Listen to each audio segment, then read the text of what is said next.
પર શાળા સહાયક લેવાશે। સરકારી પ્રાથમિક શાળાઓમાં 11 મહિનાના કરાર પર ભરતી થશે। સરકાર 21,000 રૂપિયાનું મહેનતાણું પણ પ્રતિ મહિને આપશે। શાળા સહાયક માટે ગ્રેજ્યુએશન સાથે બીએડ કરેલો હોવું જોઈએ। પગાર કેન્દ્ર પ્રાથમિક શાળાઓમાં જ શાળા સહાયક મુકાશે।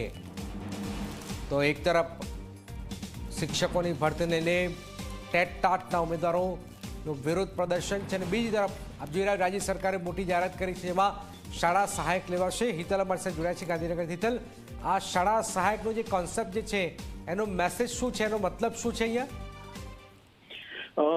જરાક એનો મતલબ ચોક્કસ એક રીતે જોવા જઈએ તો શાળાઓમાં શિક્ષકોની જે ઘટ હશે એ ઘટ પૂરી દેવામાં આવશે અને ક્યાંક ને ક્યાંક બીજો મતલબ જોઈએ જઈએ તો સીધી રીતે મતલબ એ થાય છે કે હવે એજન્સી થકી શાળા સહાયકની ભરતી કરવામાં આવશે। 11 મહિનાના કરારના આધારે ભરતી કરવામાં આવશે અને એને મહેનતાણું છે 21,000 રૂપિયા આપવામાં આવશે। સ્વાભાવિક છે કે આમાં બીજું એક મહત્વનો પાસું એ પણ છે કે બેરોજગારોને ક્યાંક ને ક્યાંક 11 મહિનાના કરારના આધારે નોકરી મળશે। 37 વર્ષ સુધીની એક અપર લિમિટ રાખવામાં આવી છે અને ગ્રેજ્યુએટ વત્તા બીએડ કરનાર લોકોને આ નોકરી મળી શકશે એ પ્રકારની લાયકાત પણ રાખવામાં આવી છે।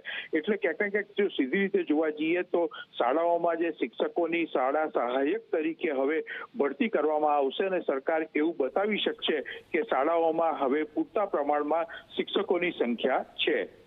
બિલકુલ બિલકુલ, આ એક મોટી ખબર હિતલ ગાંધીનગરથી આપી રહ્યા છે। સરકાર 21,000 રૂપિયાનું મહેનતાણું પ્રતિ મહિને આ ભરતીમાં આપશે।